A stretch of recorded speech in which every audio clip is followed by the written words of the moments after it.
Hi hello ನಮಸ್ಕಾರ ಸ್ನೇಹಿತರೆ, ಎಲ್ಲರಿಗೂ ಒಳ್ಳೆಯದಾಗಲಿ. ಯಾರ್ಯಾರು ನಮ್ಮ ವಿಡಿಯೋ ನೋಡ್ತಾ ಇದ್ದೀರಾ ಅವರೆಲ್ಲ ಒಂದು ಲೈಕು ಒಂದು ಸಬ್ಸ್ಕ್ರೈಬ್ ಕೊಡಿ. ನೋಡಿ, ಇದು ಈಗ ಒಂದು ಚಿಕ್ಕದಾಗಿ ಒಂದು ಕೈ ತೋಟ ಮಾಡೋದಕ್ಕೆ ರೆಡಿ ಮಾಡ್ಕೊಳ್ತಾ ಇರೋದಂಥದ್ದು. ಮಣ್ಣು ಮತ್ತು ತೆಂಗಿನ ಮರದ್ದು ನಾರಿಂದು ಎರಡನ್ನೂ ಮಿಶ್ರಣ ಮಾಡಿ ಮಣ್ಣನ್ನು ರೆಡಿ ಮಾಡ್ಕೊಳ್ತಾ ಇದ್ದೀವಿ. ಈ ರೀತಿ ಮಿಶ್ರಣ ಮಾಡ್ಕೊಳೋದ್ರಿಂದ ಗಿಡಗಳು ತುಂಬ ಚೆನ್ನಾಗಿ ಬರ್ತವೆ. ಅದೇ ರೀತಿ ಅದಕ್ಕೆ ಅದೇನು ಆರ್ಗ್ಯಾನಿಕ್ ಮಣ್ಣಾಗಿ ಪರಿವರ್ತನೆಗೊಳ್ಳುತ್ತೆ, ಗೊಬ್ಬರ ಆಗುತ್ತೆ. ಅದೇ ಗೊಬ್ಬರನೇ. ಗೊಬ್ಬರ ಅದೇನೋ ಪ್ಯಾಕೆಟು ಕೋಕೋಪೀಟ್ ಅಂತ. ಕೋಕೋಪೀಟ್ ಅನ್ನೋದು ನೋಡಿ, ಇದೆಲ್ಲ ತೊಗೊಂಬಂದು ಹಾಕಿ ಈಗ ರೆಡಿ ಮಾಡ್ಕೊಳ್ತಾ ಇದ್ದಾರೆ. ಟೆರೆಸ್ ಮೇಲೆ ಒಂದು ಚಿಕ್ಕದಾಗಿ ಒಂದು ತೋಟ ಮಾಡ್ತಾಯಿದ್ದಾರೆ. ಮಣ್ಣು ಗುಪ್ಪೆ ಆಗಿದ್ರೆ ಬೇರು ಹೊಡ್ಕೊಳ್ಳೋಕ್ಕೆ ಆಗಲ್ಲ, ಅದಕ್ಕೆ ಮಣ್ಣನ್ನು ಆದಷ್ಟು ಪುಡಿಯಾಗಿ ಮಾಡ್ಕೋಬೇಕು. ಯಾಕಂದರೆ ನಾವು ಇದು ನೆಲದಲ್ಲಿ ನೆಡ್ತಿಲ್ಲ. ನೆಲದಲ್ಲಾದರೆ ಎಂಟೆಂಟೆ ಇರಲ್ಲ, ಎಂಟೆಂಟೆ ಇರಲ್ಲ ಅನ್ನಲ್ಲ, ಒಂದು ಅವಾಗ ಅದುವಾಗಿ ಕುಗ್ತಾ ಇರ್ತಾರೆ, ಒಂದು ಸ್ವಲ್ಪ ಇದು ಮಾಡ್ತಾ ಇರ್ತಾರೆ. ಎಂಟೆಂಟೆ ಅಂದರೆ ಬೇರೆ ಬಿಟ್ಕೊಳ್ಳಲ್ಲ. Okay okay.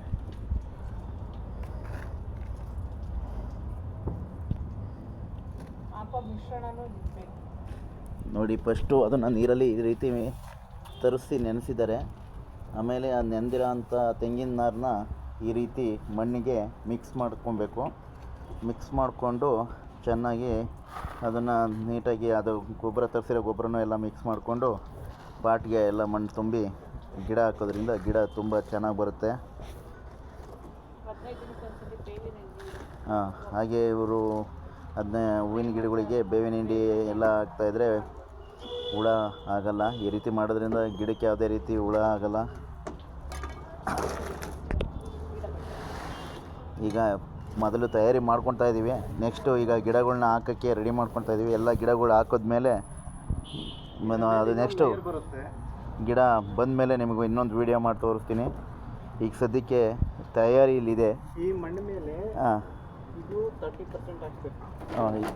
ನೋಡಿ, ಆ ಮಣ್ಣು ಮೇಲೆ ಅದೊಂದು 30%, ಇದೊಂದು 10% ಹಾಕಿ. ಅದೇನದು? ಇದು ವರ್ಮಿ ಕಾಂಪೋಸ್ಟ್. ಅವೆರಡನ್ನೂ neem cake powder. Neem cake powder ಅಂದರೆ ಅದರಲ್ಲಿ ಹಸುವಿನ ಸಗಣಿ ಒಣಗಿಸಿ ಮಿಶ್ರಣ ಇರುತ್ತೆ, ಮತ್ತು ಬೇವಿನ ಸೊಪ್ಪು ಮಿಶ್ರಣ ಇರುತ್ತೆ. ಫಂಗಸ್ ಆಗಬಾರ್ದು ಅಂತ. ಗಿಡಕ್ಕೆ ಫಂಗಸ್ ಆಗಬಾರ್ದು ಅಂತ ಹೇಳ್ಬಿಟ್ಟು ಅವೆರಡು 35% ಇದಕ್ಕೆ ಮಿಕ್ಸ್ ಮಾಡಿಕೊಂಡು ಮಾಡ್ತಾಯಿದ್ದಾರೆ. ರೈತರು ಊರಲ್ಲಿ ಬೆಳೆಯೋದೇ ಕಷ್ಟ ಐತೆ. ಅಂಥದ್ರಲ್ಲಿ ಇವರು ಇಂಥ ಬೆಂಗಳೂರಿನಲ್ಲಿ ಒಂದು ತೋಟ ಮಾಡಬೇಕು ಅಂತ ಹೇಳ್ಬಿಟ್ಟು ಚಿಕ್ಕದಾಗಿ ಕೈ ತೋಟ ಮಾಡ್ಕೊಂಡಿದ್ದಾರೆ.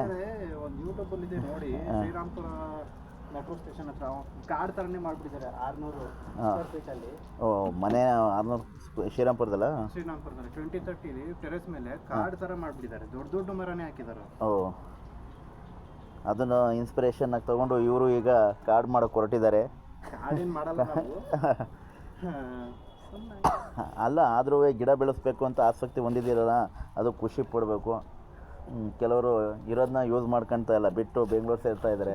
ಅಂಥದ್ರಲ್ಲಿ ಬೆಂಗಳೂರಲ್ಲಿ ಇದ್ಕೊಂಡು ನೀವು ಒಂದು ತೋಟ ಮಾಡಬೇಕು, ಒಂದು ಹೂವಿನ ಗಿಡ ಮಾಡಬೇಕು ಅಂತ ಇದ್ದೀರಾ.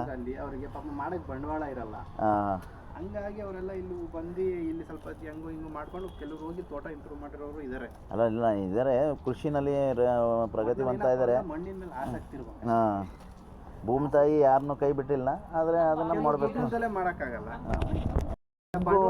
ನಮ್ಮದು ಜಮೀನು ಐತೆ, ಆದರೆ ಏನು ಮಾಡ್ತೀರಾ, ನಮಗೂ ಅಲ್ಲೇನೋ ಮಾಡೋದಕ್ಕೆ ಬಂಡವಾಳ ಇಲ್ಲ. ಹಂಗಾಗಿ ನಾವು ಬೆಂಗಳೂರಲ್ಲಿ ಇದ್ದೀವಿ. ಸ್ವಲ್ಪ ನೀರು ಅವೆಲ್ಲ ತೊಂದರೆ ಇರೋರು ಏನು ಮಾಡೋಕ್ಕಾಗಲ್ಲ. ಒಂದು ಬೋರ್ವೆಲ್ ಹಾಕ್ಸ್ಕೊಂಡು ಹೋಗೋಣ ಅಂತ ಬರ್ತಾರೆ ಇಲ್ಲಿ. ಹಂಗಾಗಿ ನಾವು ಬಂದಿರೋದು. ಒಂದು ಬೋರ್ವೆಲ್ ಹಾಕಿಸ್ಕೊಂಡು ಹೋಗ್ಬೇಕು ಅಂತ ಬಂದು 15 ವರ್ಷ ಆಯ್ತು. ಇನ್ನು ಬೋರ್ ಹಾಕ್ಸೋದ್ರಲ್ಲ ಇದ್ದೀವಿ. ಇರಲಿ, ಆದರೆ ನೋಡಿ, ಈ ರೀತಿ ಎಲ್ಲ ಮಾಡ್ಕೊಂಡ್ರೆ ಚೆನ್ನಾಗಿರುತ್ತೆ ಮನೆ ಹತ್ರನೇ.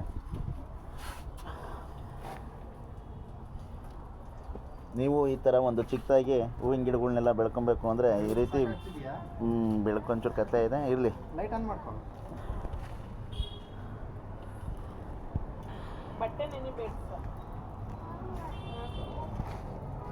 ಬಟ್ಟೆ ನೆನೆಸ್ಕೋಬೇಡ, ಚಳಿ ಆಗುತ್ತೆ. ಅದಕ್ಕೆ ಅವರು ಅಮ್ಮ ಮಗಳು ಇಬ್ಬರು ಸಪೋರ್ಟ್ ಮಾಡ್ತಾ ಇದ್ದಾರೆ ಬೇರೆ. ನೋಡ್ರಿ, ಇಲ್ಲಿ ಹೂವಿನ ಗಿಡ ಬೆಳೆಯೋದಕ್ಕೆ. ಮೇಡಮ್ ಮಾರೋ, ನೀವು ಏನು ಮಾಡ್ತಾಯಿದ್ದೀರಾ? ಹೂವಿನ ಗಿಡ ಮಾಡ್ತಾಯಿದ್ದೀರಾ?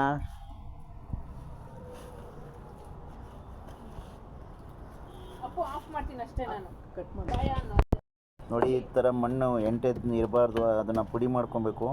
ಸಣ್ಣದಾಗಿ ಪುಡಿ ಮಾಡ್ಕೊಳೋದ್ರಿಂದ ಚೆನ್ನಾಗಿ ಗಿಡ ಬರುತ್ತೆ. ಅಂದರೆ ಬೇರೆ ಬಿಟ್ಕೊಳ್ಳುತ್ತೆ. ಹಾಂ, ಬೇರು ಬಿಟ್ಕೊಳತ್ತೆ. ಗಟ್ಟಿ ಇದ್ದರೆ ಬೇರು ಬಿಡಲ್ಲ ಅಂತ ಮಣ್ಣನ್ನ ಪುಡಿ ಮಾಡ್ಕೊತಾ ಇದ್ದಾರೆ. ನೀರು ಜಾಸ್ತಿ ಮಾಡ್ತೀನಿ ಭಯ.